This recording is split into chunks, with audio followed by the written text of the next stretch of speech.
A Lei de Deus. Pietro Baldi. Prefácio. Os capítulos deste livro constituem uma série de 24 palestras proferidas na Rádio Cultura São Vicente, todos os domingos, no período de 17 de agosto de 1958 a 8 de fevereiro de 1959, tendo por isso algumas vezes o caráter de conversa. Ao mesmo tempo, elas foram publicadas no Jornal Diário, de Santos. Apresentamos agora, aqui reunidas, essas palestras. Elas continuam, desenvolvendo sempre mais, os conceitos expostos em nossos dois livros A Grande Batalha Evolução e Evangelho, da segunda trilogia, de nossa segunda obra, de 12 volumes como a primeira. Trata-se sempre do estudo da Lei de Deus, para que saibamos, realmente, como orientar a nossa própria vida. No livro Sistema, Gênese e Estrutura do Universo, foram apresentadas as teorias básicas da sua formação e funcionamento. Nos dois referidos livros, A Grande Batalha Evolução e Evangelho, entramos no terreno prático das consequências e aplicações dessas teorias, do controle racional e experimental da sua verdade. Tivemos, por isso, que enfrentar o problema da conduta humana, no campo da ética, assunto do presente volume, a Lei de Deus, e do que se lhe seguirá, que é a de salvação. Mas, há uma diferença entre os dois. O primeiro, este que temos em mãos, trata o assunto de um modo geral, com uma linguagem fácil, acessível, adaptada a palestras pelo rádio. O segundo, que é a de salvação, considera o mesmo assunto da conduta humana e da ética, mas de maneira diferente, penetrando em profundidade os problemas, atingindo os pormenores, provando as teorias com demonstrações racionais e pondo-as em contato com a realidade dos fatos. Por isso, esse segundo livro voltará a falar de temas que no primeiro foram só superficialmente esboçados e tratados com linguagem diferente, em função de outros ângulos. Podemos assim afirmar, porque o plano desse segundo livro já está se aproximando de nossa mente, e desde agora, vemos os liames que unem os dois volumes no mesmo motivo fundamental de ética. O aspecto em função do qual é encarado este problema no presente livro é o homem, como cidadão do seu mundo terreno. Assim também, o ângulo sob o qual será tratado o mesmo problema no livro que é a de salvação é o pensamento de Deus que, com a sua lei, dirige o ser para a sua salvação final. No primeiro caso, a ética é concebida olhando-se para a terra, no segundo, olhando-se para o céu. Até agora o problema da nossa conduta foi enfrentado empiricamente pelas religiões que disto se encarregaram, mas, as soluções que elas nos ofereceram se baseiam em princípios teóricos axiomáticos, não demonstrados, enquanto na realidade, muitas vezes, aquelas soluções representam o resultado de ilusões psicológicas não controladas, ainda não provadas, mas cegamente aceitas, desabafo de instintos e impulsos do subconsciente. A forma mental moderna, no entanto, tomou-se mais culta e astuta. Pretende, por isso, olhar atrás dos bastidores da fé, para ver o que há de positivo, tanto mais quanto aquela fé implica em uma vida dura de virtude e sacrifício. O temor genérico de uma penalidade e a esperança de um ganho, sem saber onde e como, nos céus que começam a ser explorados e percorridos de verdade pela ciência, não convencem mais as consciências insatisfeitas. Agora que se aproxima o fim da civilização europeia, encontramo-nos nas mesmas condições do fim do Império Romano, quando ninguém acreditava mais nos deuses. Como então, fica de pé a forma, esvaziada da substância. No meio de muitas religiões, antes de tudo preocupadas em combater umas às outras para conservar e aumentar o seu império espiritual, o mundo fica substancialmente materialista, apegado sobretudo aos seus negócios. A velha linguagem continua sendo repetida. Mas, todos estão acostumados a ouvi-la e não reparam mais. O mundo progrediu e tornou-se diferente. Parece que nos milênios da sua vida religiosa, em vez de ser transformado pelas religiões ao realizar os princípios delas, ele as transformou para suas comodidades. Em vez de aprender a viver nas regras da lei, aprendeu a arte de evadir-se delas, a astúcia das escapatórias para enganar o próximo e, se fosse possível, o próprio Deus. Então, se os velhos sistemas não adiantam mais, e se este é o resultado deles, por que não usar hoje outra linguagem que seja mais bem compreendida? Por que não se apoiar sobre outros impulsos e movimentar outras alavancas às quais o homem possa melhor obedecer? Por que não ver a vida no seu sentido utilitário, oferecendo-nos também vantagens quando pede virtudes e sacrifícios? Foi por isso que nasceram estas palestras. Com os nossos livros A Grande Síntese, Deus e o Universo e o Sistema, tínhamos atingido uma visão bastante completa da estrutura orgânica do universo. Tratava-se, agora, só de deduzir destes princípios gerais as suas consequências práticas, pondo-os em contato com a realidade da nossa vida e verificando se eles permanecem verdadeiros também nos pormenores do caso particular. Deste modo o problema da conduta humana foi enfrentado de uma forma diversa, isto é, em sentido racional, positivo, logicamente demonstrado, experimentalmente controlável como faz a ciência, apoiada nos fatos que todos vemos e, assim, encontrando a sua explicação. Foi possível deste modo chegar a uma ética universal, não dependente de alguma religião particular, absolutamente imparcial e verdadeira para todos, como é a matemática, ou a ciência em geral, porque faz parte da grande lei que rege tudo, escrita no pensamento de Deus, e que podemos ver realizada nos fatos.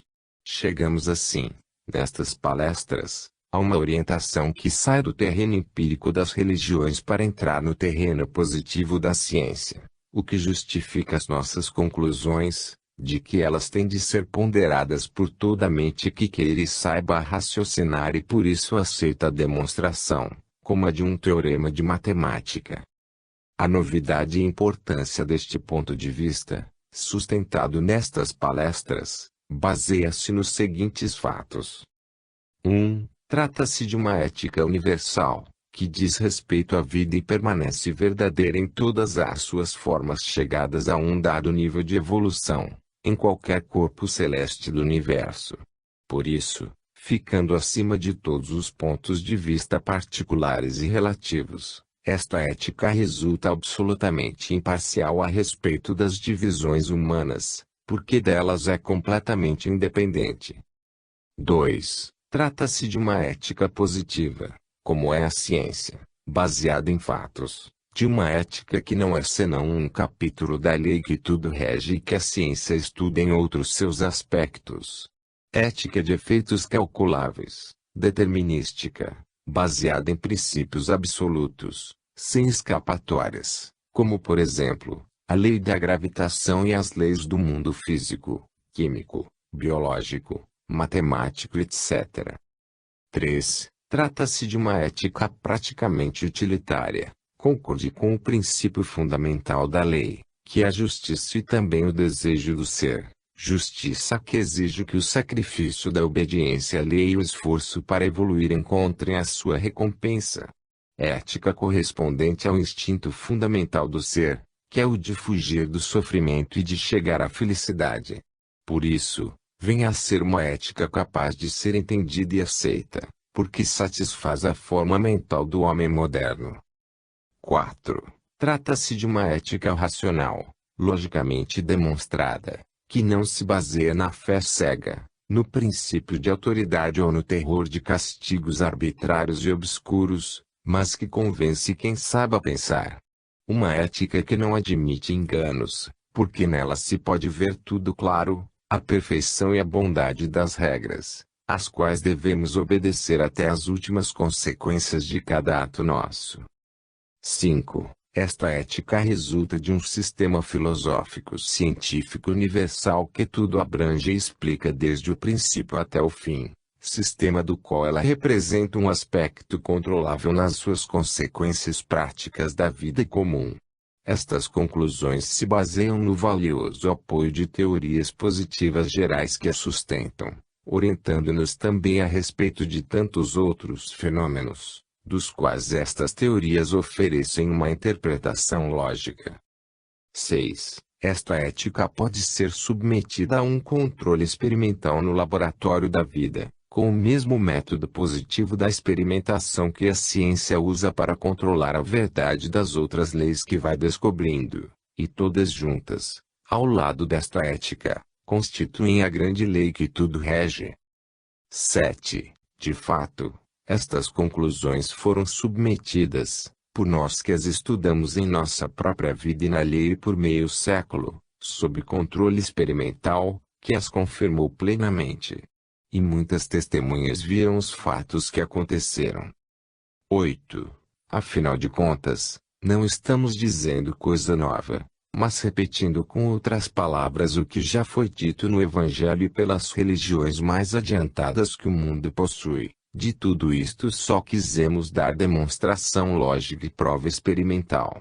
Explicamos a necessidade de tomar a sério e viver o que o mundo está repetindo com palavras há milênios. 9. Esta ética não somente nos orienta no imenso mundo fenomênico em que vivemos, dirigindo com conhecimento a nossa conduta, mas explica o que está acontecendo, a razão dos fatos que nos cercam e logicamente os justifica quando não quereríamos aceitá-los, como no caso do sofrimento. Esta ética, respondendo às nossas perguntas e oferecendo uma solução razoável aos problemas da nossa vida, ilumina o caminho que temos a percorrer, de modo que possamos vê-lo e nele avançar, não de olhos fechados, mas com as vantagens oferecidas pelo conhecimento da lei e a certeza da sua justiça e bondade. 10. Esta ética responde a uma necessidade do momento histórico atual. O céu, contemplado, admirado e venerado na terra, sempre de longe, como sonho praticamente irrealizável, não pode ser apenas teoria vivida por poucas exceções, deve descer e realizar-se entre nós.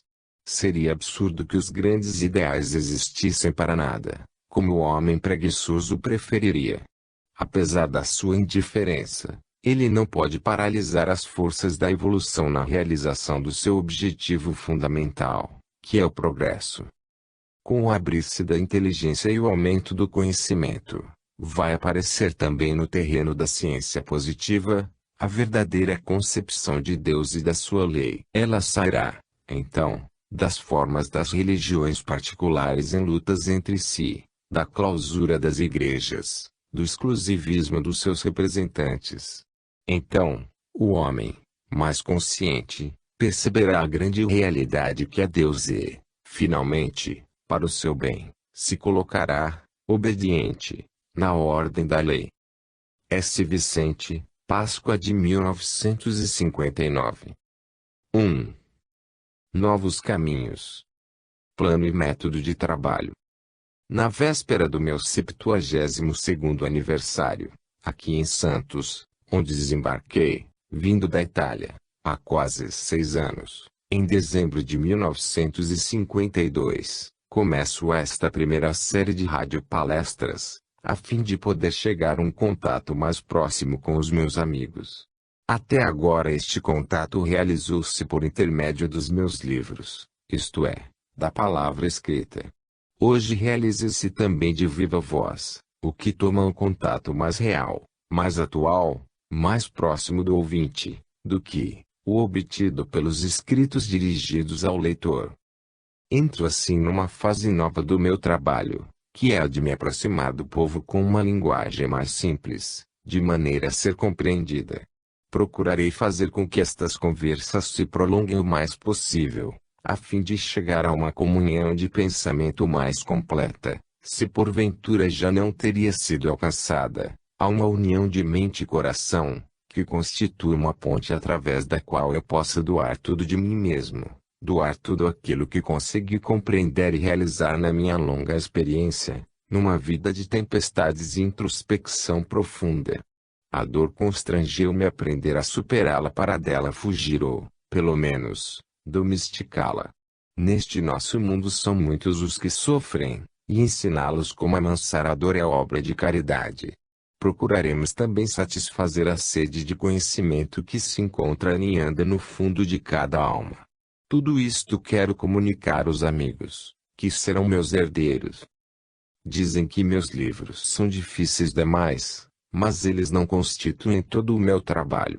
Eis que é chegado o momento da realização desta outra parte do trabalho, na qual minha tarefa é de traduzir as teorias difíceis em palavras simples, tudo repetindo e esclarecendo numa forma diferente, acessível a todos, sem as complicações da ciência, sem as dificuldades da alta cultura, conservando-nos apegados à substância, mas simplificando o que é mais difícil, aproximando-nos da realidade do nosso mundo, a qual se compreende melhor porque todos a vivemos em nossa vida de cada dia.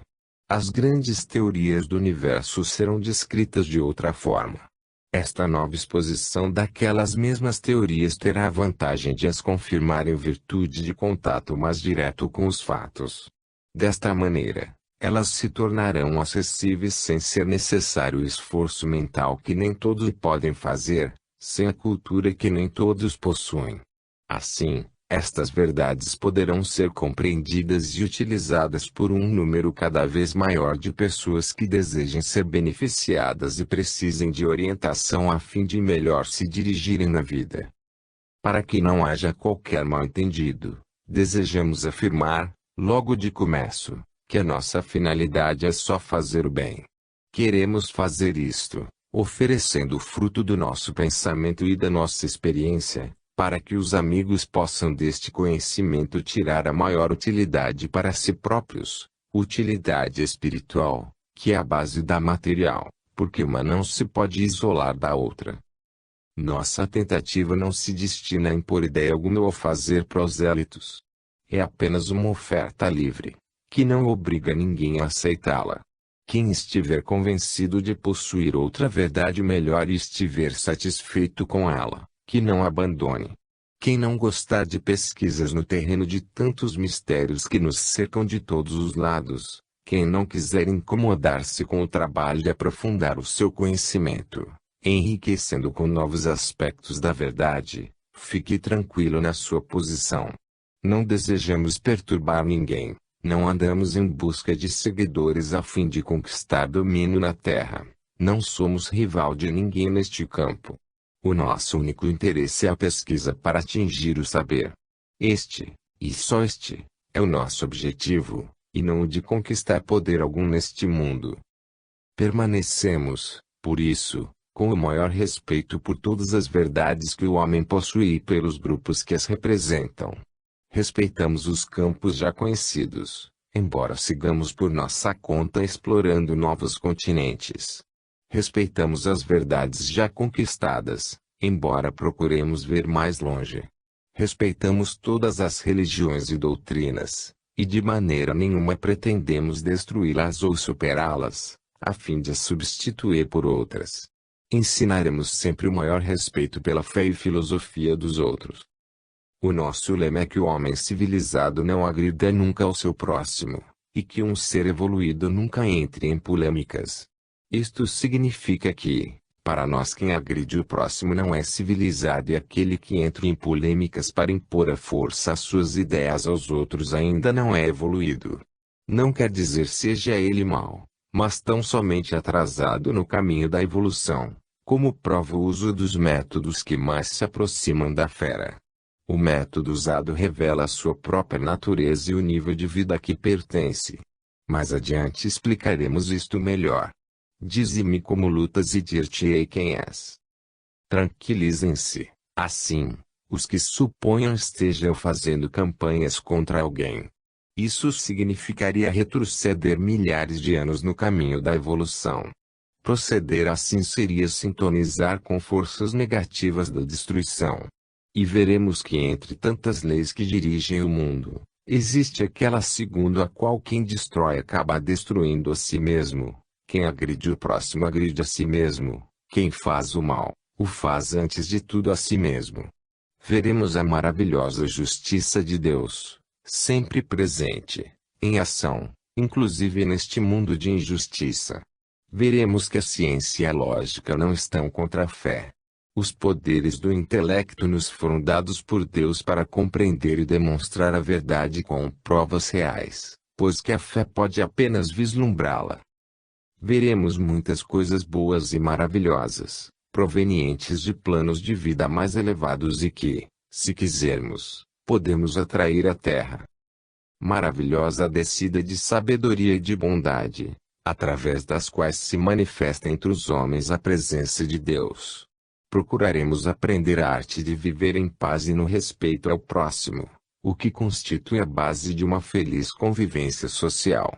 As longínquas teorias dos nossos livros desceram do mundo das abstrações, até se tornar prática a sua aplicação, podendo assim conferir frutos reais a quem o desejar. Não prometemos poderes mágicos, nem felicidade fácil, mas seremos nós mesmos que nos vamos colocar, juntamente com tudo a mais, dentro de uma visão da vida, clara, singela e positiva, constituída pela lei de Deus, a qual pode ser dura quando merecemos, mas é sempre boa e justa. Devemos compreender finalmente como está feita e como funciona esta grande máquina do universo, construída e movimentada por Deus, dentro da qual vivemos e de que somos parte. Ela é a nossa casa, onde moramos, sem no entanto a conhecermos. Movimentando-nos acertadamente evitaremos o sofrimento, que é a campainha de alarme que nos avisa quando cometemos um erro, que deve ser corrigido para voltarmos à harmonia na ordem da lei. Enquanto não regressarmos àquela harmonia, a dor não pode acabar. É lógico que o bem-estar possa nascer apenas de um estado harmônico e que a desordem não possa gerar senão sofrimento. O ser é livre, mas o universo é um concerto musical, onde qualquer dissonância produz sofrimento. Na verdade, que se deve colher quando um homem continuamente se rebela contra a ordem da lei de Deus. Num sistema dessa natureza é lógico que a felicidade não se possa atingir senão pelo caminho da obediência, e que a revolta não possa trazer senão sofrimentos. O estado em que se encontra nosso mundo comprova, na realidade dos fatos, a verdade desta afirmação. Dado que seria absurdo atribuir a causa de tanto mal a Deus, que não pode ser senão bom e perfeito, não resta outra alternativa senão atribuí-la ao homem. Quanto maior for a revolta, tanto maior será o sofrimento, até o homem rebelde aprender, à sua custa, a obediência. Se quisermos fugir à dor e conquistar a felicidade, qualquer que seja a nossa filosofia ou religião, temos de compreender que existem leis, existem leis, existem leis. Se continuarmos violando-as, como costumamos fazer, teremos tanto sofrimento que acabaremos por compreender que existem leis e, se não quisermos sofrer, não há outro caminho a não ser o de nos ajustarmos a elas. Se o mundo conseguir aperceber-se disso, esta seria a maior descoberta dos nossos tempos. Eis o conhecimento que consegui atingir em meio século de trabalho mental e de controle experimental.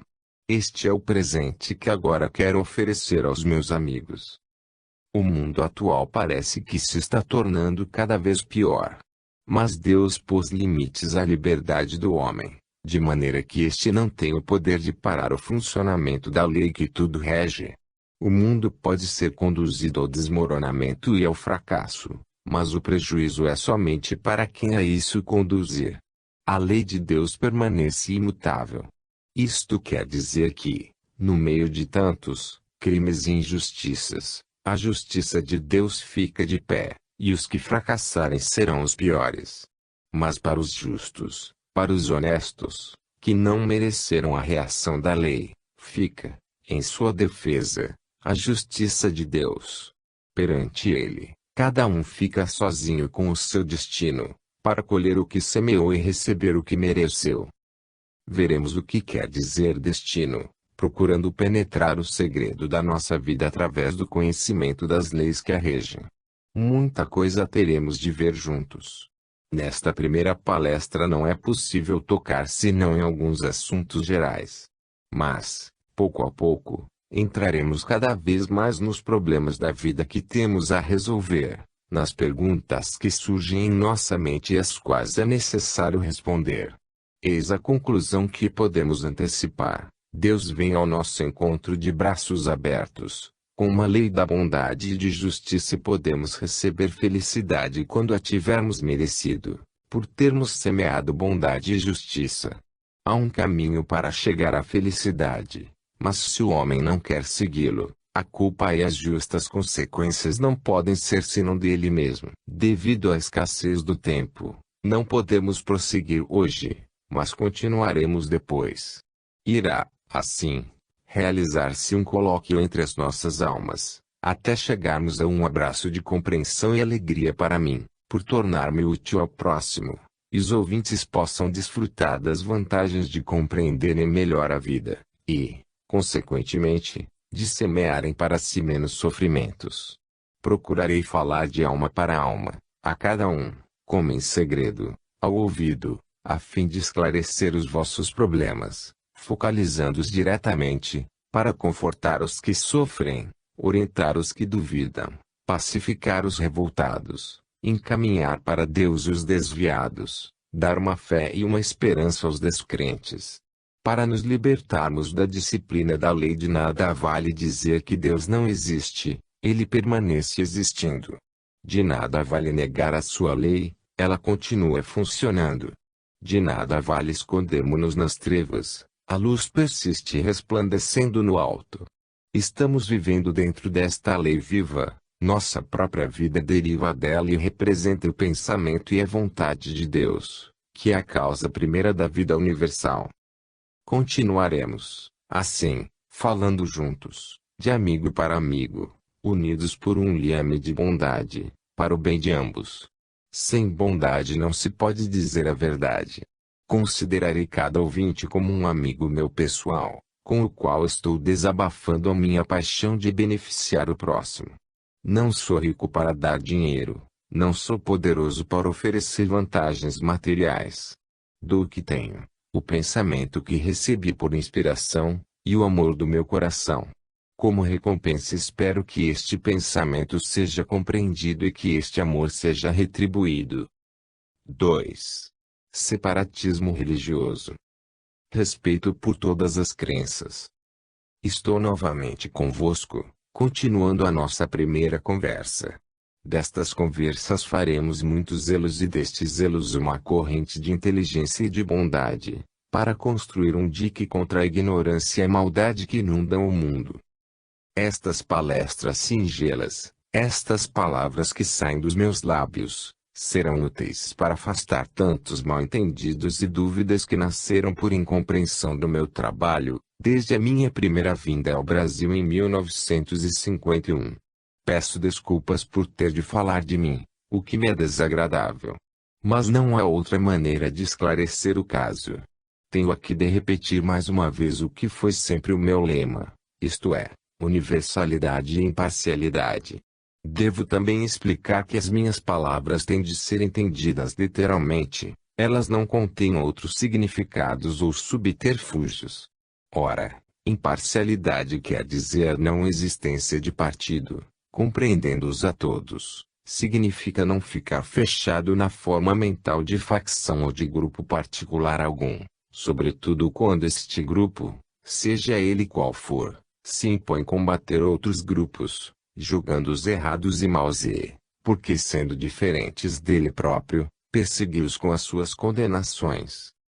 Infelizmente, esse instinto de exclusividade, pelo qual não se pode afirmar sua própria verdade a não ser condenando como erradas as verdades dos outros, é produto do nosso nível de vida humana, sendo isso apanágio do homem em geral, qualquer que seja a religião ou grupo doutrinário ao qual pertença. Não é a diferença ideológica dos pontos de vista das religiões que deixamos de aceitar. Tudo isso é natural e lógico. Em nosso mundo relativo, não pode existir coisa alguma senão de forma relativa. Assim, nele, também a verdade não pode aparecer senão, dividida em seus aspectos diferentes. O que não podemos aceitar é a atitude de condenação, de exclusividade da posse da verdade, e de agressividade, que muitas vezes se encontram nas religiões e nos grupos doutrinários.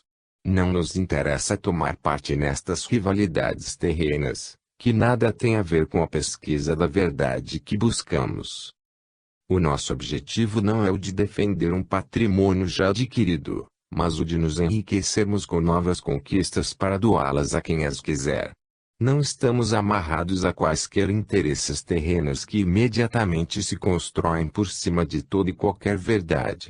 Quem está mergulhado no trabalho de pesquisa não pode despender as suas energias nessa luta de rivalidades. A nossa tarefa não é a de conservar o passado defendendo-o, mas a de construir o futuro. Os nossos interesses não estão na Terra, mas somente nessa construção. O respeito que temos pela verdade de cada um, e que todos devem ter para com as verdades que o mundo possui, não pode interromper o caminho da vida e a evolução do pensamento. O passado não pode paralisar o florescimento do futuro. E no mundo há lugar para todos. O primeiro mal-entendido nasceu quando julgaram que nós representávamos este ou aquele grupo, e por conseguinte, que éramos inimigo dos outros grupos. Inimizade para nós simplesmente inconcebível. De maneira alguma saberíamos tomar parte nessa luta de rivalidades, que requer uma forma mental para isso adaptada, que não possuímos. Assim, fugimos de qualquer grupo logo que aparece esse espírito de condenação. O mal-entendido consistiu em ter se julgado encontrar um inimigo, onde não existia inimigo algum. E de pensar em guerra quando tratávamos apenas da maneira como resolver os problemas do universo. Isto desejaria eu aqui explicar de um modo bem claro. Não somos guerreiro, somos um pensador que não tem interesses humanos a defender. Nosso inimigo é a ignorância, causa de tantos sofrimentos, e não o homem a quem queremos ajudar. Neste mundo podemos ser presa dos fortes e astutos, mas não somos forte nem astuto para na terra fazer presas. Concordamos assim com todos. Os únicos seres com os quais não podemos concordar são os que não querem concordar de forma alguma, mas, pelo contrário, querem impor-se vencendo o próximo. Ora, esta é uma mentalidade atrasada, que o homem verdadeiramente espiritualizado não pode aceitar sem retroceder milênios no caminho da evolução. Mesmo que seja permitido fazer guerra, isso só será possível contra quem quiser fazer guerra. O homem civilizado procura e sabe encontrar, não os pontos de contraste para lutar, esmagando-se uns aos outros, mas os pontos de concórdia, para colaborar, ajudando-se uns aos outros. Dizemos civilizado porque só esse tipo de homem pode fazer parte da nova humanidade que está surgindo, a qual será constituída, não por bandos de lobos, mas por uma coletividade social unida, colaborando organicamente. Esse novo mundo, que amanhã será melhor, é o que mais nos interessa, um mundo de compreensão e de colaboração recíprocas, o mundo do amo o teu próximo como a ti mesmo. Assim, contudo podemos concordar, menos com essa vontade de não concordar. Mas, não condenamos ninguém por isso, porque esse método corresponde a uma lei que pertence a um dado plano de vida. Isso não se deve considerar maldade, nem se deve chamar de mau ser que comete erros por não ter ainda compreendido e sabido fazer melhor, pelo fato de não ser bastante evoluído. Uma vez expliquei a alguém o meu ponto de vista da imparcialidade e universalidade. Sua face iluminou-se e, de súbito, respondeu: compreendo, trata-se de um novo partido, o dos imparciais e universalistas. Este fato mostrou-me como a forma mental comum não consegue conceber coisa alguma se não a vê bem fechada dentro dos limites do relativo, isto é, de um grupo particular bem separado dos outros e logicamente em luta com eles.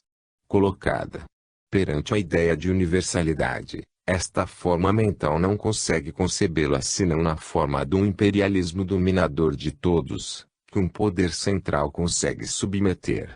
E de fato, Eis como se encontra o mundo, eis o que vemos na Terra.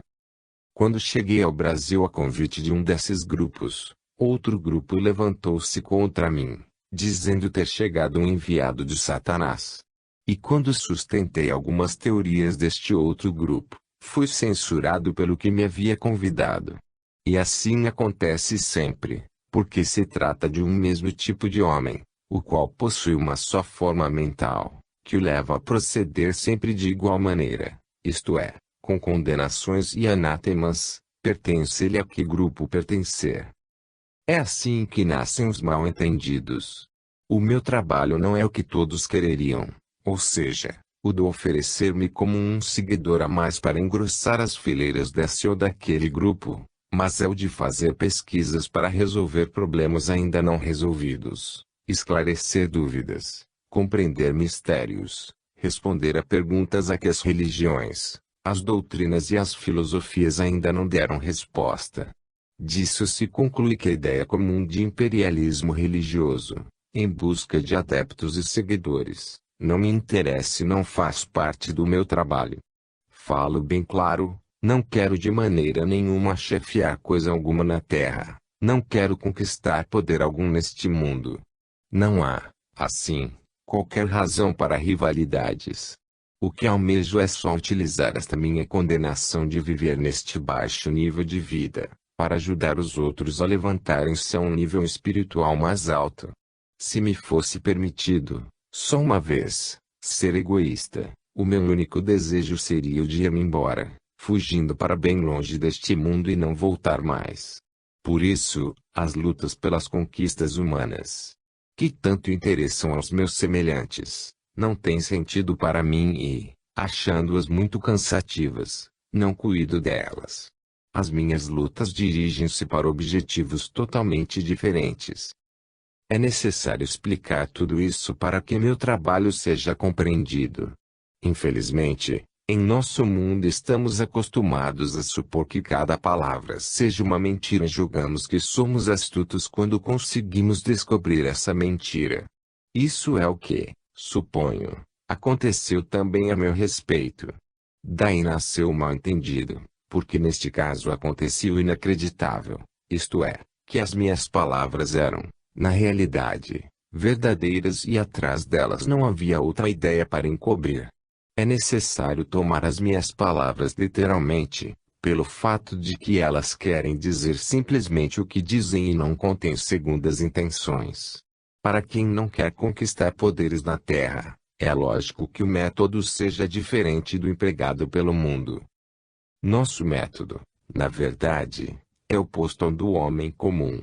Nós queremos trazer harmonia ao invés de luta, paz e não guerra, esclarecimento onde exista dúvida, esperança onde haja desespero, fé onde esteja a descrença, conhecimento onde se encontra a ignorância. Eis o que procuramos fazer. Conseguiremos realizar o que Deus quiser. Quando sucede que o homem empregue toda a sua boa vontade, as qualidades que possuem o seu esforço para colaborar com a vontade de Deus, o restante fica nas mãos dele. O triunfo depende de elementos que não conhecemos, escapam ao nosso domínio, e pelos quais não somos responsáveis. Mas se procurarmos compreender e seguir a vontade de Deus, certamente esta vontade virá ao nosso encontro para ajudar-nos. Estudando juntos esse método, aprenderemos a arte de alcançar sucesso, inclusive na vida prática. Os homens práticos não observam que, para obterem êxito no campo material, é necessário uma boa orientação, antes de mais nada no campo espiritual, do qual tudo depende, não apenas os resultados dos negócios, como a conservação da saúde e a sensação de bem-estar em nós mesmos e em tudo que nos rodeia. Em nosso universo tudo está coligado, e as coisas não podem isolar-se umas das outras. Quem não está orientando nos grandes conceitos da vida, não o pode estar tampouco nas coisas pequenas de cada dia, que são consequências das grandes. O nosso trabalho nestas palestras será o de esmiuçar as teorias gerais da grande orientação até suas consequências concretas, que nos tocam de perto, para aprender a viver conscientemente, conhecendo o valor dos nossos atos, desde suas origens até seus últimos efeitos. Esta é a ciência da vida, que nos explicará a significação dos movimentos da nossa alma, como dos acontecimentos que nos rodeiam. Cada vida se desenvolve, não ao acaso, nem guiada pelos nossos caprichos, mas conforme um plano particular, que se chama destino, e que é consequência do passado, na forma em que o quisemos viver. Temos falado que há uma lei. Aprenderemos, pouco a pouco, a arte sutil de viver em harmonia com essa lei que representa Deus, arte que constitui o segredo da felicidade. Iremos verificando, cada vez mais, que a espiritualidade, verdadeiramente entendida e vivida, produz incríveis efeitos úteis, também no plano material. Falamos de utilidade. Não queremos roubar o tempo aos nossos leitores, mas sim fazer um trabalho útil a todos. É preciso usar com mais inteligência a nossa vida, tomando-nos cidadãos iluminados e conscientes deste nosso universo, colaborando com a vontade de Deus, que o dirige. Aprenderemos a ver com outros olhos e então tudo será diferente. Ao invés de rebeldes construtores de sofrimentos, como hoje somos, tornar-nos-emos, para o nosso bem, obedientes construtores da felicidade. Seremos então amigos e colaboradores de Deus, obreiros seus na grande obra da vida, vida que vai subindo até Ele, porque, assim que tivermos compreendido a sua vontade, que visa somente ao nosso bem, não desejaremos outra coisa senão realizá-la. Disse muitas vezes que Deus está presente. E não há dúvida, Deus está presente. Mas não basta dizer isto.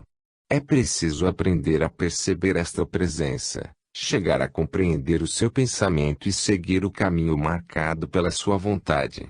É verdade que Deus está entre nós. Mas, isto tem uma finalidade.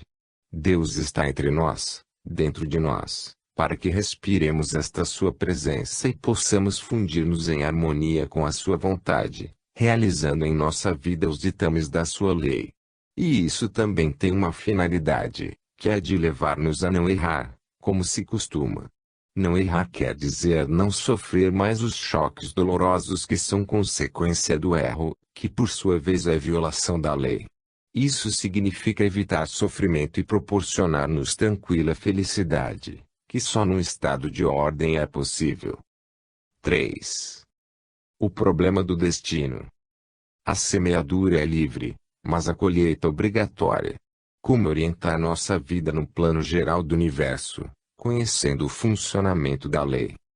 No capítulo anterior, tocamos levemente no assunto de uma ciência da vida como método para se alcançar êxito e ser menos infeliz, em virtude de se aprender a arte de viver sabiamente em harmonia com a lei de Deus, seguindo com obediência à sua vontade. Vamos agora explicar melhor estes conceitos. É difícil a arte de saber viver. A vida é um vaso que podemos encher com o que quisermos. Mas, a verdade é que temos querido enchê-lo de erros. Então, que podemos receber senão sofrimentos? Quando era moço, li livros sobre a arte de alcançar sucesso na vida. E hoje ainda se encontra um livro sobre este assunto. Mas, trata-se de uma ciência de superfície, que se baseia na sugestão, na arte exterior de apresentar-se, de falar e convencer o próximo.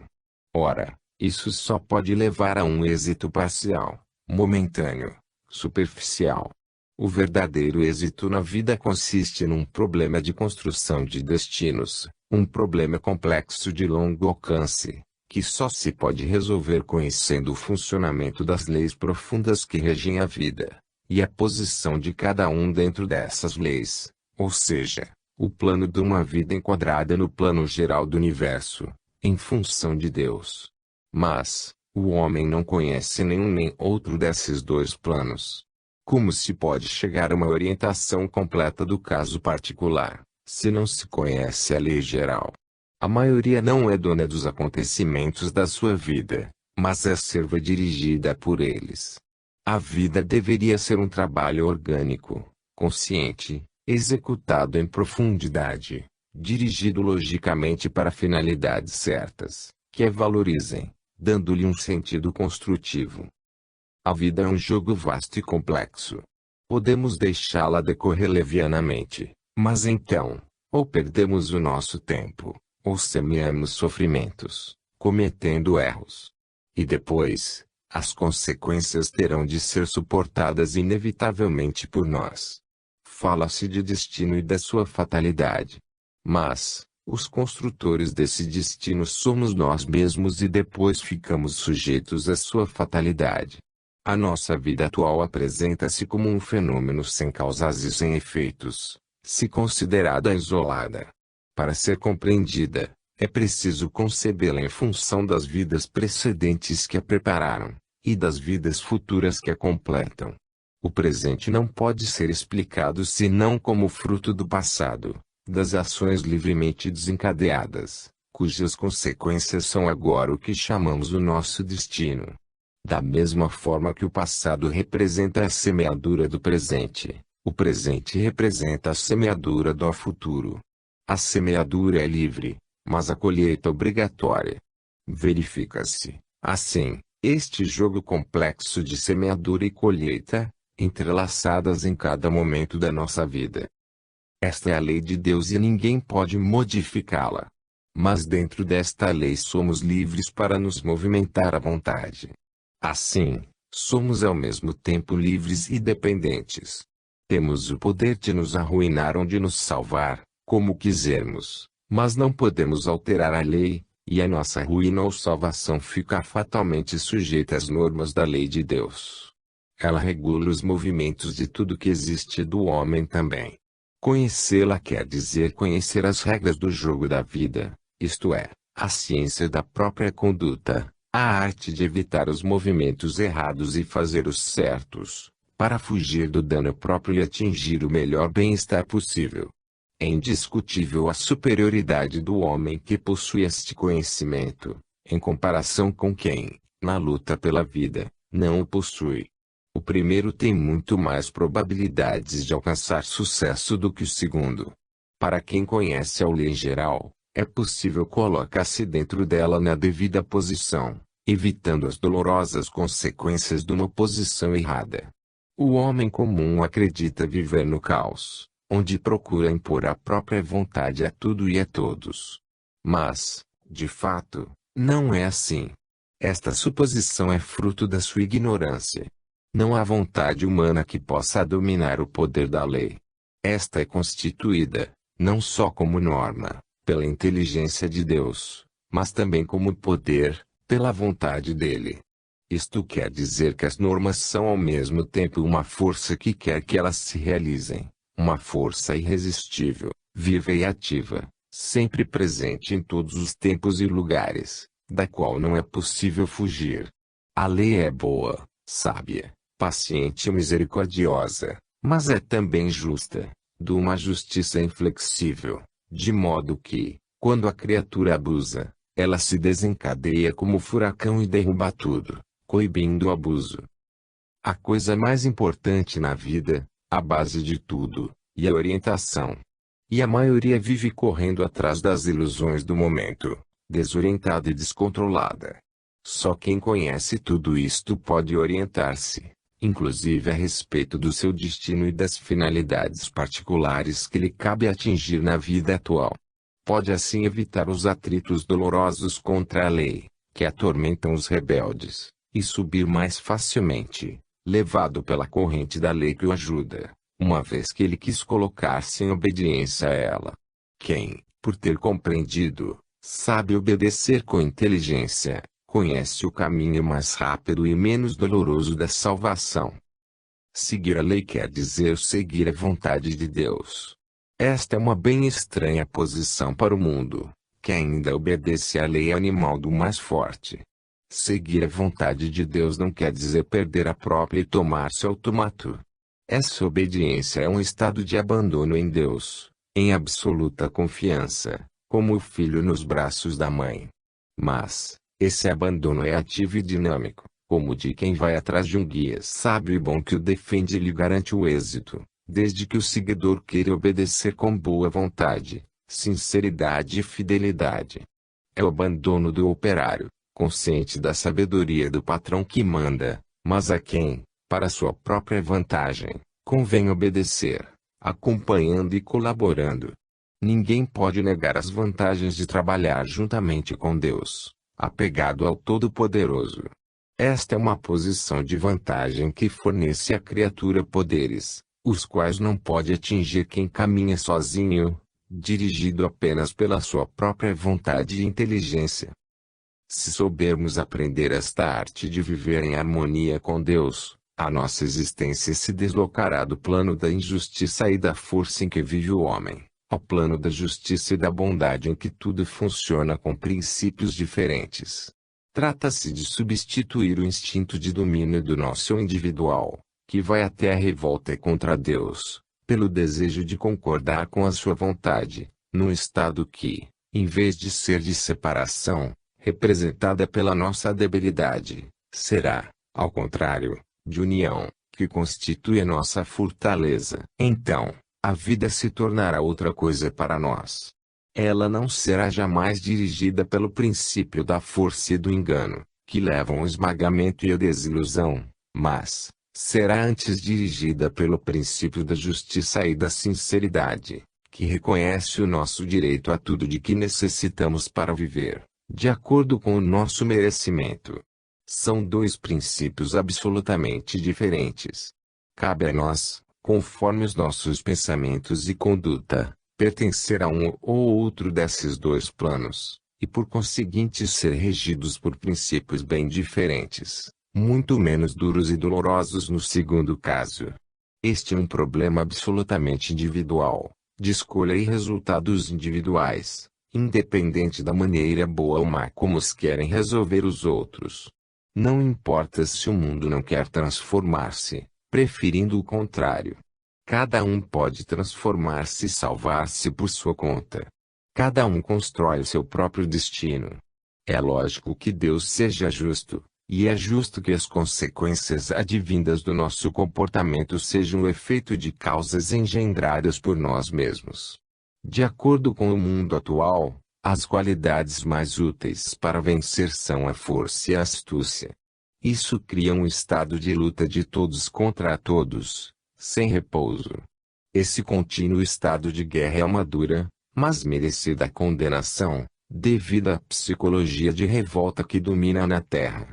Pelo contrário, naquele mais alto nível de vida, a qualidade mais útil é a boa vontade de obedecer a Deus e a sua lei, merecendo assim, conforme a justiça, a sua ajuda. Acontece desse modo um fato incompreensível para a mentalidade do mundo. Quando a merecemos, esta ajuda chega por si mesma, não nos pedindo coisa alguma sequer em troca. O resultado é maravilhoso e inacreditável para o nosso mundo. A nossa vida passa a ser garantida, e tudo é providenciado de maneira a não nos faltar nada. Mas, isso pode verificar-se somente quando o tivermos merecido, cumprindo nosso dever perante a lei, vivendo conforme a vontade de Deus.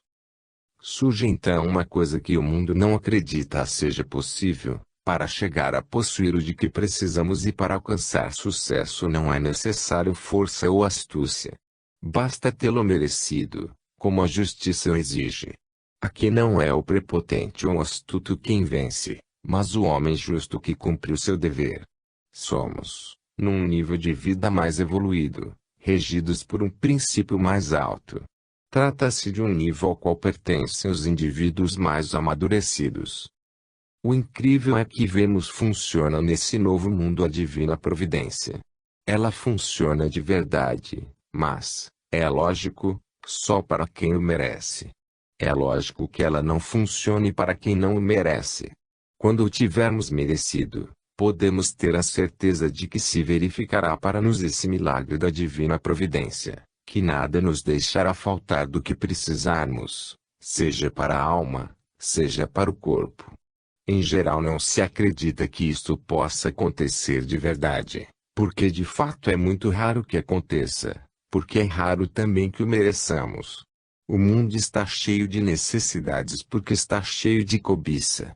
A causa da necessidade é a cobiça.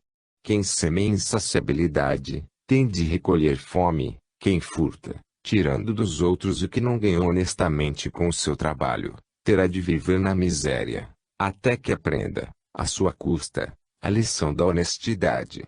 Para reconstituir o equilíbrio da lei, surge a privação correspondente ao nosso abuso. Paga-se caro esse abuso, mas o mundo parece ignorar uma lei tão simples. Somos livres, mas responsáveis. E o seremos tanto mais, quanto mais possuirmos em riqueza e poderes, pelo bom ou mau uso que deles fizermos. Teremos sempre de prestar contas à lei. A mesma lei poderá tirar-nos tudo, deixando-nos na penúria se pelo mau uso de poder ou fortuna, o houvermos merecido. O próprio Sermão da Montanha, de Cristo, se baseia nesse princípio. Mas quem o toma a sério? É por isso que vemos tanta pobreza no mundo. Deus não criou a pobreza, mas foi o homem que a criou com a sua desobediência à lei. Deus não ficou esperando até agora, para que o socialismo descobrisse o problema da justiça social. A justiça da lei, completa e perfeita, sempre funcionou. Quem tem olhos para ver, fica horrorizado, ao considerar a leviandade do mundo, que está brincando com forças terríveis, condenando-se a sofrer as consequências. É assim que vemos tantas humilhações para os que foram orgulhosos, tanta necessidade onde houve desperdício no supérfluo, constrangimento à obediência onde houve poder demais e mau uso das posições de domínio. O mundo é ainda tão ingênuo que acredita que basta apossar-se de uma coisa, de qualquer maneira, para que tenha o direito de possuí-la. E não sabe que tudo o que possuirmos sem justiça por não o ter ganho com merecimento, e por não ter querido fazer dele bom uso, tudo isso é gasto, consumido, corroído interiormente por esta falta de justiça que mais cedo ou mais tarde não pode deixar de conduzir ao fracasso. A riqueza mal construída é coisa podre e envenenada, que não pode dar senão frutos da mesma natureza para quem a possui. Acabará, assim, numa traição, como é justo que aconteça. No fundo das coisas não existe o que aparece na sua superfície. Ali reina de fato a justiça de Deus, não importando que o homem não queira dela tomar conhecimento. Ela fica funcionando da mesma forma. Possuir o mundo inteiro, quando esta posse estiver fora da justiça, não oferece segurança alguma. Acima de todos os poderes humanos existe esse poder maior, que é a justiça da lei. Lembremos-nos de que a vida é uma força inteligente que só defende os que são úteis à sua conservação e desenvolvimento. A conclusão desta palestra é que a divina providência existe de verdade e funciona. Mas, para isso é necessário saber fazê-la funcionar, acionando as alavancas que a movimentam e às quais ela obedece. Veremos depois quais são estas alavancas. O fato é que ela funciona, a nosso favor, se o merecermos. Observei isso, controlando e experimentando, durante toda a minha vida, e sei que é verdade. O que tivermos merecido com as nossas obras, não é valor que fica espalhado ao acaso, aonde podem chegar os ladrões, mas está regular e ordenadamente guardado no banco do céu, de onde nada se pode furtar. Este é o único emprego verdadeiramente seguro dos nossos capitais. Esta é a maneira verdadeiramente inteligente de fazer negócios. A divina providência não é um milagre, mas lei natural de um plano de vida mais alto, em que vigora uma justiça que não atraiçoa. Ali não existe engano e não se pode enganar. Esta providência é um princípio que pode funcionar para todos aqueles que se encontram na posição devida, de maneira a serem por ela alcançados. Deus está presente para proteger a todos, mas o benefício dessa proteção é natural e justo. Só o recebam aqueles que compreenderam a necessidade de obedecer à sua lei. 4. Em harmonia com a lei. O nosso destino é a vontade de Deus. Continuemos falando sobre a divina providência. Se soubermos olhar em profundidade, ou seja, além da superfície das coisas, veremos um mundo regido por leis diferentes das que vigoram em nosso mundo. Trata-se de substituir o espírito de egoísmo e de separatismo vigente, por um espírito de união com Deus e de colaboração com o próximo.